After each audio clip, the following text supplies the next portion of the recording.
Komunikasi itu proses penyampaian sesuatu atau bisa dikatakan penyampaian pesan informasi dari suatu pihak ke pihak yang lain. Sehingga pesan yang dimaksud dapat dipahami dan diterima.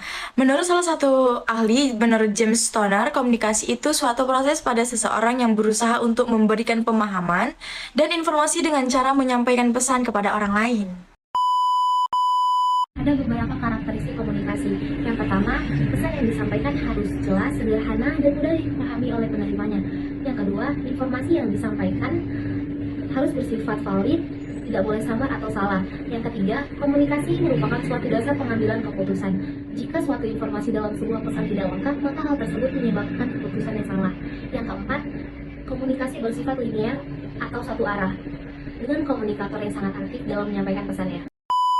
Peran komunikasi dalam organisasi menjaga hubungan baik antara pimpinan dengan karyawan, maupun karyawan sebagai aliran darah atau saraf.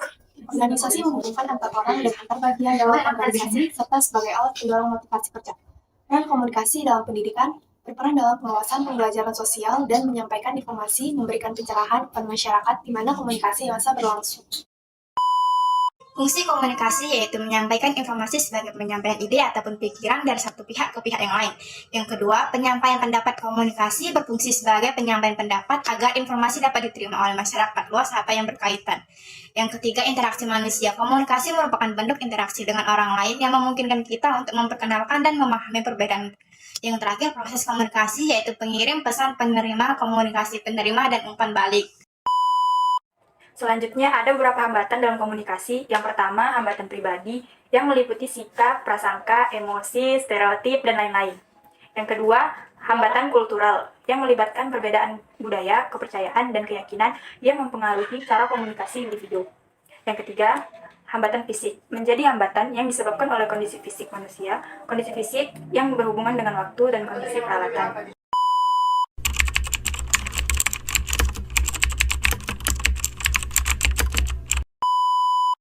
A few moments later. Dengan jurusan ilmu manajemen di USU S2. Baik, saya boleh tanya-tanya sedikit ya Kak. Kita masuk ke pertanyaan pertama ya Kak. Menurut Kakak, peran komunikasi dalam organisasi itu penting atau tidak? Kalau ditanya peran komunikasi dalam organisasi penting atau enggak, pasti komunikasi itu penting ya. Dan perannya itu sangat besar, karena jujur kalau kita berorganisasi nggak ada komunikasi atau komunikasinya nggak bagus, organisasi itu nggak bisa terjalankan atau termanage dengan baik gitu kan. Karena emang bagusnya organisasi akan mempengaruhi kinerja organisasi kita juga. Jadi kalau misalnya dalam organisasinya komunikasinya nggak bagus, bisa dibilang organisasi yang kita jalankan itu nggak bagus. Contohnya misalnya kita miskomunikasi, jadinya program kerja dan job desk yang ada di organisasi kita ini nggak terjalankan dengan baik gitu. Makanya penting sih organisasi.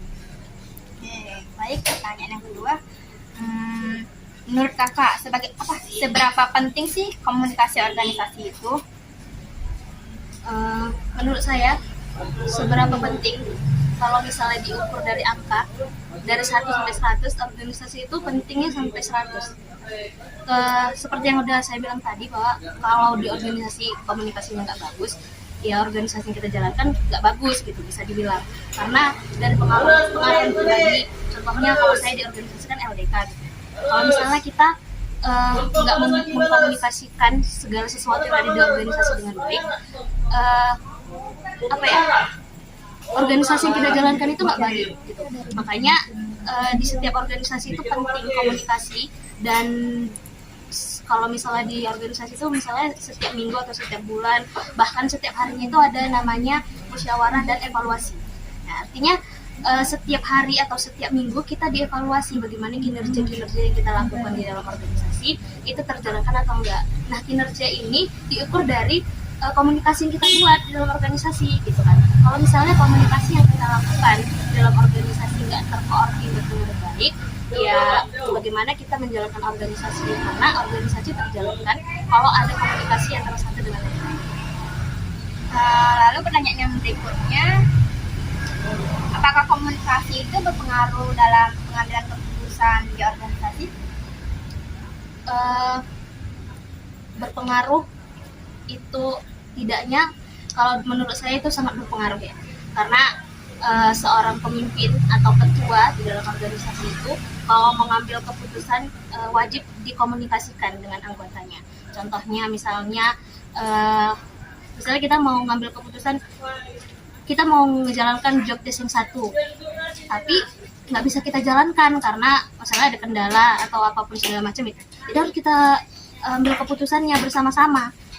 Karena kalau misalnya ketua yang mengambil keputusannya sendiri gitu ya, itu bisa jadi keputusannya nggak diterima atau terjadi kesalahan. Makanya komunikasi dalam mengambil keputusan itu penting. Apalagi kalau dalam pemimpin atau komunikasinya terhadap keputusan-keputusan yang penting gitu kan. Jadi kalau misalnya kita nggak mengkomunikasikan keputusan yang akan kita buat, itu namanya nggak berorganisasi. Berorganisasi bareng-bareng, rame-ramai gitu. Jadi kalau misalnya keputusan diambil sendiri, itu keputusan pribadi, bukan untuk organisasi. Oke, lalu pada saat kakak menyampaikan pesan ataupun ketua organisasi menyampaikan pesan kepada anggotanya, apakah itu memiliki hambatan antara satu sama lain? Kalau dalam organisasi hambatan pasti mungkin terjadi gitu kan. Kalau misalnya kita mau menyampaikan pesan atau saran ya dalam berorganisasi, karena nggak mungkin dalam organisasi itu komunikasi yang kita lakukan itu terjalankan atau tersampaikan 100% gitu.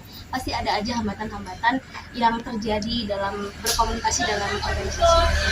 Misalnya miskomunikasi atau juga terjadi salah penyampaian gitu ya di dalam komunikasi di organisasi kita.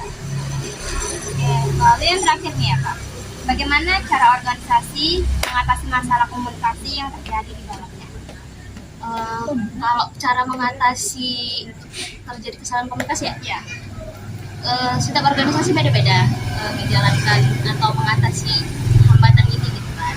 Cuman kalau dalam organisasi yang saya ikuti, cara mengatasinya yang pertama kita melakukan evaluasi. Jadi evaluasi ini kita lakukan memang untuk mencari solusi terhadap hambatan-hambatan yang kita hadapi atau kita alami dalam organisasi. Terus juga adanya pemantauan ya, mentoring dari ketua terhadap semua staf dan anggota organisasi, baik itu dalam rangka evaluasi bulanan, mingguan, bahkan harian. Kalau di LDK namanya itu syuro ya. Jadi kita ada syuro per bulan, per minggu, dan per hari. Jadi tujuannya ini menyampaikan HYB atau hal yang berkembang dalam organisasi atau hambatan yang kita lakukan atau kita alami dalam menjalankan job desk dan program kerja yang kita lakukan. Jadi nanti di syuro ini kita sampaikan apa aja sih yang jadi hambatannya. Misalnya, komunikasi yang dilakukan antar satu departemen dan departemen yang lain nggak begitu harmonis karena memang terjadinya kesalahan komunikasi entah antar ketua bidang, ada yang nggak cocok atau pendapat-pendapatnya nggak bisa disatuin gitu. Nah disinilah kita cari solusinya bareng-bareng, gimana solusi yang harus kita jalankan, entah itu ditukar atau diganti job desk-nya. Nah gitu sih biasanya kita ada di organisasi. Baik ya Kak, terima kasih sudah mau diwawancarai dan memberikan jawaban yang pas. Kesimpulan, hambatannya misalnya, komunikasi, terjadi kesalahan penyampaian pesan. Dalam komunikasi, persepsi yang berbeda atau tidak sependapat dengan anggota yang lain. Cara mengatasinya dengan mengevaluasi dan mencari solusi bersama.